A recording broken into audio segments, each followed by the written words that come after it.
Mesdames, Messieurs, bonjour à toutes et à tous, bienvenue au journal. Les familles, une vie saine et un avenir durable, c'est autour de ce thème qu'a été commémoré hier la 23e journée internationale des familles, une interpellation à œuvrer à la protection et au bien-être de tous les membres de la famille. La Sofitex galvanise les producteurs afin d'atteindre l'objectif de 650 000 tonnes de coton graine au cours de la prochaine campagne cotonnière. Le directeur général de la société annonce une augmentation du prix du kilogramme de coton. Mais tout d'abord, donc, la journée internationale de la famille a été célébrée hier pour la 23e fois. Le Burkina l'a commémorée à travers le thème « Les familles, une vie saine et un avenir durable ».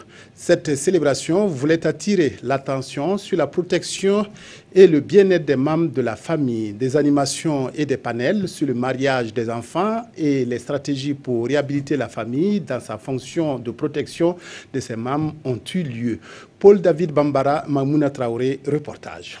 International de la famille a été institué par l'Assemblée générale des Nations unies pour stimuler une réflexion permanente autour des questions préoccupantes sur la situation de la famille. Une opportunité également pour renforcer la sensibilisation des populations sur les phénomènes qui bouleversent la cohésion familiale.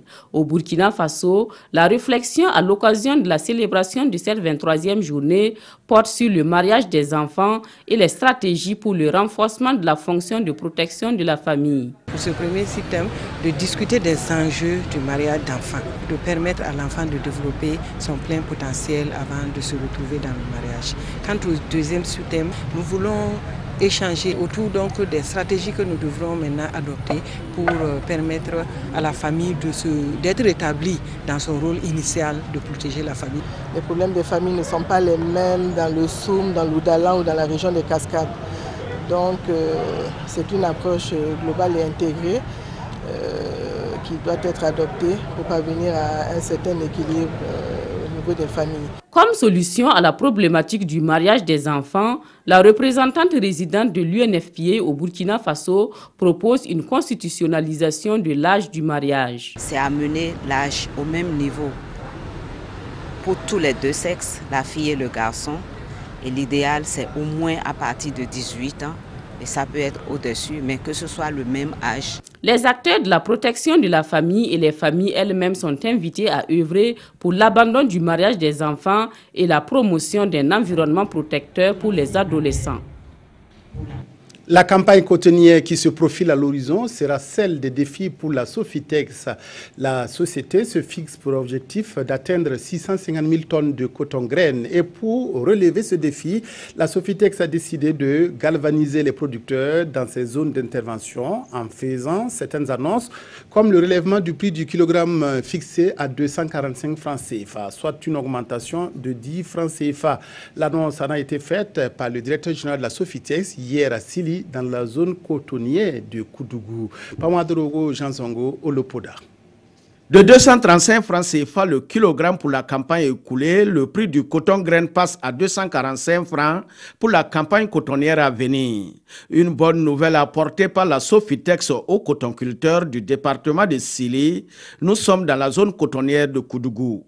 Ici, la délégation de la Nationale des fibres textiles invite les producteurs à persévérer dans la culture du coton 100% conventionnel. Le prix d'achat du coton graine qui sera donc qui est fixé à 245 francs le kilogramme et ce niveau de prix-là est en croissance de 10 francs par rapport donc au prix de la campagne écoulée. Nous avons également donné les éléments sur le prix de cession des intrants qui est resté le même, c'est-à-dire 15 000 francs le sac de NPK et durée à crédit, le prix du traitement insecticide qui est resté à 3 800 francs la dose à l'hectare et nous avons aussi indiqué que nous avons commandé des appareils de traitement et des insecticides qui sont de large spectre et qui devraient permettre donc de lutter efficacement contre donc les ravageurs du cotonnier. Pour cette campagne 2017-2018, il est attendu de la zone Sofitex une production de 650 000 tonnes. Un objectif réalisable pour peu que les paquets technologiques et les itinéraires techniques soient respectés en vue d'améliorer le rendement à l'hectare. C'est ce qui est aussi demandé aux producteurs de Sili, des producteurs qui se sont vus imposer le défi de 4 000 tonnes de coton graines pour cette saison cotonnière. Si Dieu nous gratifie d'une bonne pluviométrie, nous allons dépasser l'objectif de 4 000 tonnes. Nous sommes engagés à cultiver toujours le coton conventionnel, mais nous demandons encore des efforts pour une augmentation du prix du kilogramme de coton. Un concours pour magnifier le mérite des meilleurs producteurs de coton est annoncé par la Sofitex. Objectif, susciter encore plus d'engagement des cotonculteurs en vue d'une consolidation des acquis du retour à la culture de 100% coton conventionnel entamé depuis la campagne dernière. Le gouvernement américain vient en aide au Burkina pour résoudre le problème crucial d'eau. Une rencontre sur la gestion des bassins versants se tient avec l'appui des États-Unis pour promouvoir la coopération entre les agences, améliorer le cadre institutionnel et renforcer les capacités des acteurs pour la gestion des bassins versants. Issa Kafando, Nathalie Savadogo. Le gouvernement américain s'engage de nouveau aux côtés des populations burkinabées pour résoudre les questions d'accès à l'eau. À travers son projet USAID WAWASH, il est encore question de mesurer les bassins versants du Burkina Faso. Pour nous, c'est vraiment un grand honneur d'aller en avant avec les partenaires burkinabés et US Geological Service, US African et Florida International University et nos amis ici pour vraiment aller en avant pour soutenir l'importance de l'eau dans la vie de tout être burkinabé. L'objectif de cette rencontre est de promouvoir la coopération entre les agences, améliorer le cadre institutionnel et renforcer les capacités des acteurs. D'où la présence de scientifiques, d'ingénieurs de l'armée américaine et d'acteurs nationaux pour mener la réflexion. Nous avons plus de 65 000 personnes qui ont eu accès à l'eau potable, plus de 62 000 personnes qui ont accès à un assainissement adéquat. Nous avons travaillé surtout aussi sur le développement des capacités institutionnelles et humaines. Les résultats de cet atelier pourront aboutir à la naissance d'un projet. Ce sont des projets de type, j'allais dire, transversal. Des projets qui prennent en compte un certain nombre de secteurs, à savoir l'agriculture, l'environnement, l'eau et les ressources animales. Ensemble, ils vont élaborer un plan d'action. Un plan qui va s'étaler sur 3 à 5 ans et qui consistera à développer un programme de protection des bassins versants. Contribution belge pour lutter contre le banditisme et le terrorisme. La coopération belge a remis ce matin au ministère de la Sécurité 4 véhicules tout-terrain d'une valeur de près de 100 millions de francs CFA pour assurer une permanence quotidienne avec un délai d'intervention de 10 minutes dans la ville de Ouagadougou. L'occasion était propice au lancement de la phase d'opérationnalisation des brigades anti-banditisme et anti-terrorisme. Kosoun Koulibaly, Zoubaviel, David Dabiré. 4 véhicules tout-terrain d'une valeur d'environ 980 millions de francs CFA pour renforcer la lutte contre le grand banditisme et le terrorisme au Burkina Faso. Ce don de la coopération belge au ministère de la Sécurité intérieure entre dans le cadre du lancement et de l'opérationnalisation des ABT, les brigades anti-banditisme et terrorisme. Cet accompagnement est lié à la demande initiale des autorités burkinabées pour les accompagner d'une part dans la réponse urgente face à la menace terroriste et d'autre part les aider à envisager un processus de réforme du secteur de la sécurité à plus long terme. Pour le ministre de la Sécurité, cet acte est le symbole d'une fructueuse coopération entre l'Union européenne et le Burkina Faso. Et ces véhicules vont permettre aux forces de sécurité d'être plus efficaces en cas de crise dans la ville de Ouagadougou et ses environnants. Il est souvent reproché aux forces de sécurité un délai d'intervention trop long, faiblesse qui peut avoir pour des conséquences d'autant plus désastreuses dans les cas d'incidents de type terroriste. C'est la raison pour laquelle Le ministère a clairement fixé comme objectif à atteindre une intervention dans les 10 minutes pour les brigades, les ABT et 30 minutes pour les unités spécialisées. Cette cérémonie est également marquée par la remise d'attestations à 48 éléments des forces de sécurité en fin de formation. La coopération belge, elle, promet encore d'autres équipements dans le cadre du renforcement de la sécurité au Burkina Faso.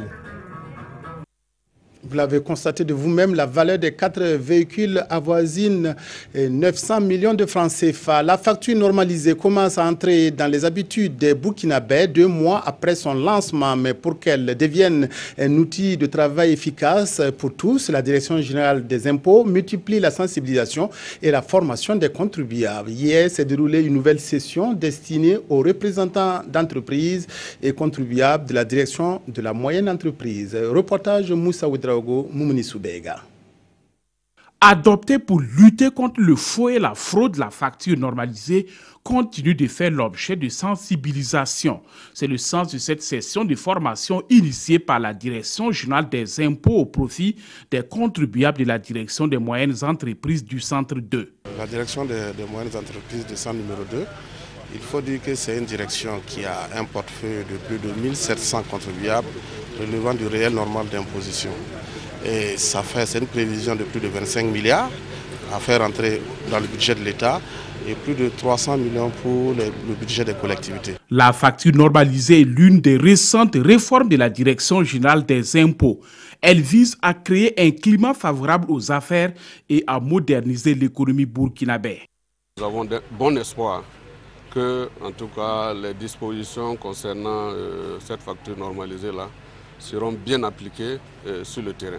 Et lorsque nous jetons un regard sur le volume des achats, en tout cas des stickers, en tout cas nous pouvons affirmer qu'il y a un engouement. C'est le 21 février 2017 que la facture normalisée a été officiellement lancée et mise en œuvre le 1er mars. La Direction générale des impôts entend poursuivre ces sessions de formation et de sensibilisation afin de permettre une meilleure appropriation de la facture normalisée par le monde des affaires.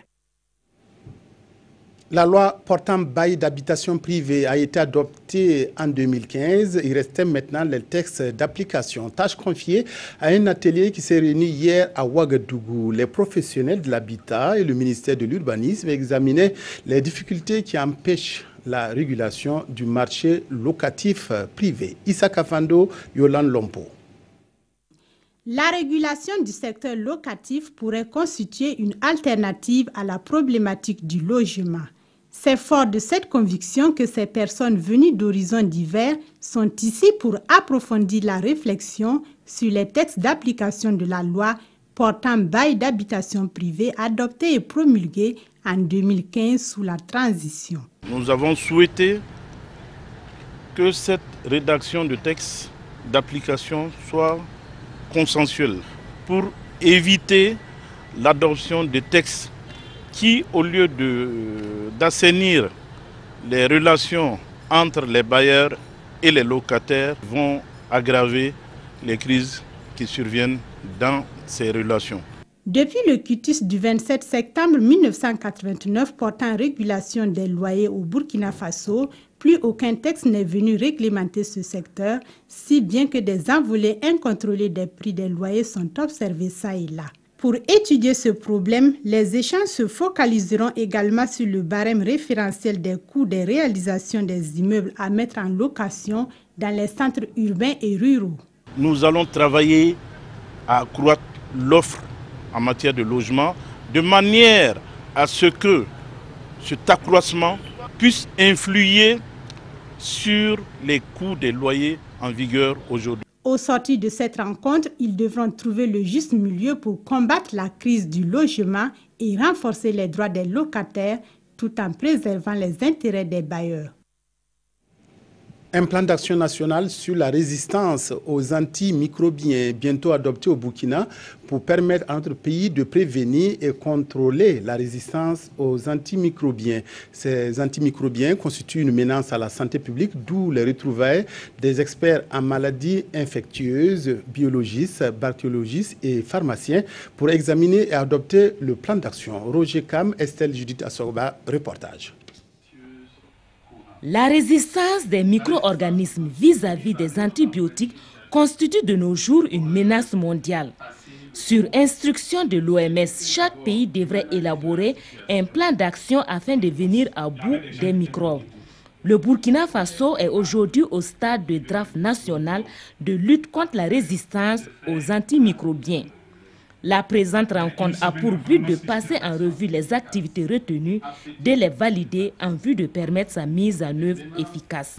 Le travail passe par d'abord le renforcement des capacités des laboratoires pour pouvoir mettre en exergue ces mécanismes de résistance-là et aussi par les gestionnaires des antibiotiques, j'allais dire en pharmacie hospitalière et en officine privée, de pouvoir réglementer l'utilisation. Sinon, les molécules qui sont rares aujourd'hui, qui constituent nos molécules de dernier choix, on sera confronté à des résistances à ces molécules-là et là, ça va poser sérieusement des problèmes de prise en charge. Les microbes ne regroupent pas seulement que les bactéries. Il y a aussi les parasites, les virus et les mycoses.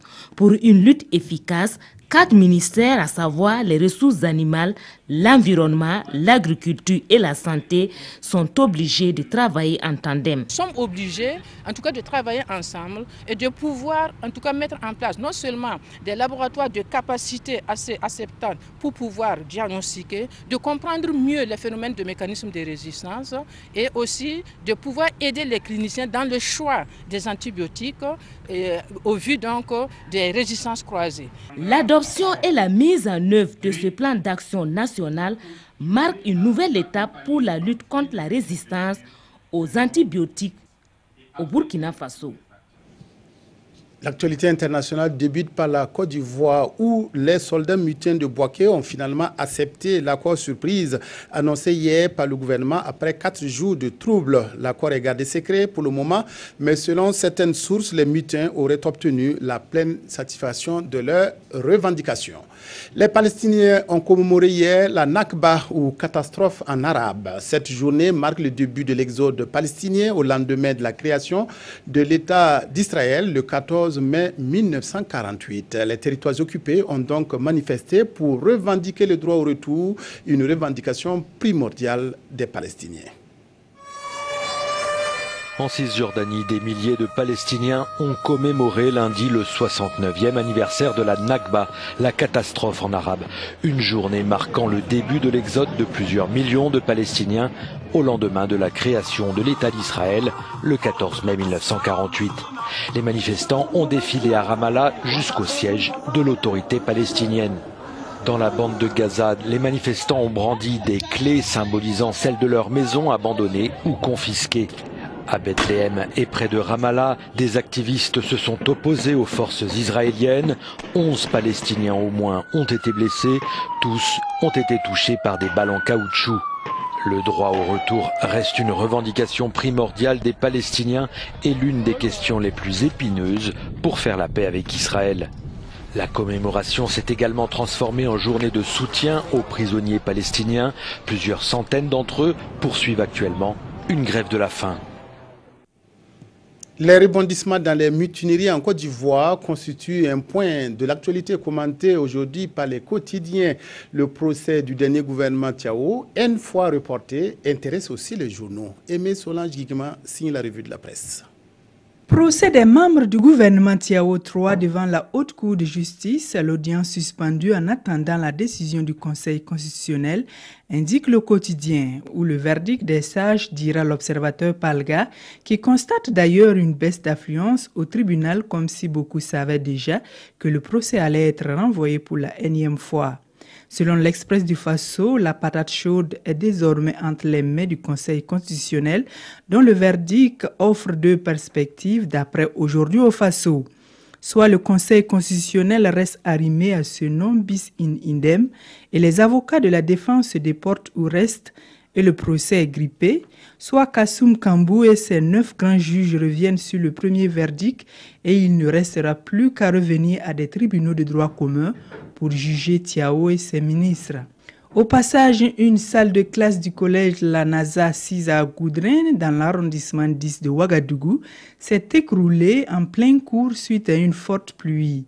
Au bilan, 8 élèves blessés, dont Gemila Oubda, ici avec une fracture au bras. Pour le fondateur, il s'agit d'une catastrophe naturelle, mais le père de la fille condamne l'État pour son manque de vigilance, souligne le quotidien. 4e jour de mutinerie en Côte d'Ivoire, plusieurs quartiers d'Abidjan et de Bouaké paralysés, indique le quotidien. Pour Sidoya, Alassane a affaire à des monstres qu'il a fabriqués et qui se retournent contre lui. Attention à ne pas tuer la poule aux œufs d'or, alerte aujourd'hui au Faso.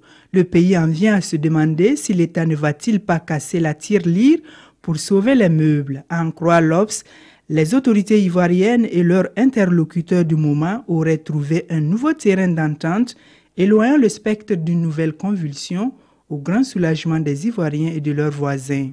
Croisons donc les doigts, suggère-t-il. C'est tout pour votre journal. Merci de votre aimable attention. Excellent après-midi en compagnie de nos programmes.